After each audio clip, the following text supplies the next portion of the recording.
നല്ല മീൻകറിയും കൂട്ടി ഊണ് കഴിക്കുന്നത് പൊതുവെ മലയാളിയുടെ ഒരു ശീലമാണ്. പക്ഷേ ഈ ശീലത്തിന് ഡസൻ ബ്രേക്ക് ഇടേണ്ടി വരുമോ എന്ന ആശങ്ക ശക്തമാകുകയാണിപ്പോൾ. ഇതിന് കാരണമാകട്ടെ കൊടും ചൂടും. കരയിൽ മാത്രമല്ല കടലിലും ചൂട് കനക്കുകയാണ്. ഇന്ത്യൻ മഹാസമുദ്രത്തിലും അറബിക്കടലിലും സ്ഥിതി സമാനമാണ്. ഈ കാലാവസ്ഥയിൽ മത്സ്യങ്ങൾക്ക് ജീവിക്കാൻ കഴിയാതെ വരുന്നതോടെ അവ സുരക്ഷിത സ്ഥാനം നോക്കി ഉൾക്കടലിലേക്ക് വലിയുകയാണ്. ചൂട് കൂടിയത് കാരണം സൂക്ഷ്മജീവികൾ അപ്രത്യക്ഷമായതോടെ മത്സ്യങ്ങളുടെ ഭക്ഷണത്തിലും കുറവ് വന്നിട്ടുണ്ട്. അയലയും മത്തിയും ചെമ്മീനുമൊന്നും കണ്ണിൽ പോലും കാണാനില്ലാത്ത അവസ്ഥയാണ് നിലവിലുള്ളതെന്നും ഐക്കുറ പോലുള്ള മീനുകൾ കിട്ടുന്നില്ലെന്നും മത്സ്യത്തൊഴിലാളികൾ പറയുന്നു. സ്ഥിരമായി നമ്മുടെ അടുക്കളകളിലെത്തുന്ന അയലയും മത്തിയും ചെമ്മീനുമൊക്കെ കിട്ടാക്കനിയായി മാറുന്ന അവസ്ഥയിൽ വിലയും കുതിക്കുകയാണ്.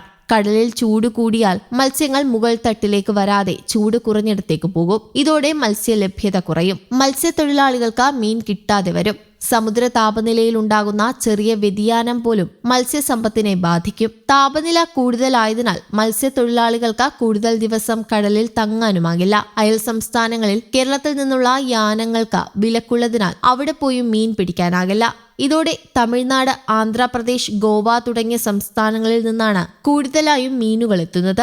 അന്യ സംസ്ഥാനങ്ങളിൽ നിന്നെത്തുന്ന മത്സ്യത്തിന് നാടൻ മീനിന്റെ രുചി കിട്ടില്ലെന്നും വിലയും കൂടുതലാണെന്നതും വലിയ വെല്ലുവിളിയാണ്. അതേസമയം കാലാവസ്ഥാ വ്യതിയാനം മൂലമുണ്ടാകുന്ന സമുദ്രതാപനം മത്തിയുടെ വളർച്ചയും ബാധിക്കുന്നു. കേരളത്തിൽ ലഭിച്ചുകൊണ്ടിരിക്കുന്ന മത്തിയുടെ വലിപ്പത്തിൽ മാസങ്ങളായി മാറ്റമില്ല. 20 സെന്റിമീറ്ററാണ് സാധാരണ മത്തിയുടെ വലിപ്പം. എന്നാൽ ഇപ്പോൾ ലഭിക്കുന്ന മത്തിക്ക് 12 മുതൽ 15 സെന്റിമീറ്ററാണ് നീളം. മുൻപ് ശരാശരി 150 ഗ്രാം ഉണ്ടായിരുന്നത് ഇപ്പോൾ കഷ്ടിച്ച 25 ഗ്രാം വരെ മാത്രമേ ഉള്ളൂ.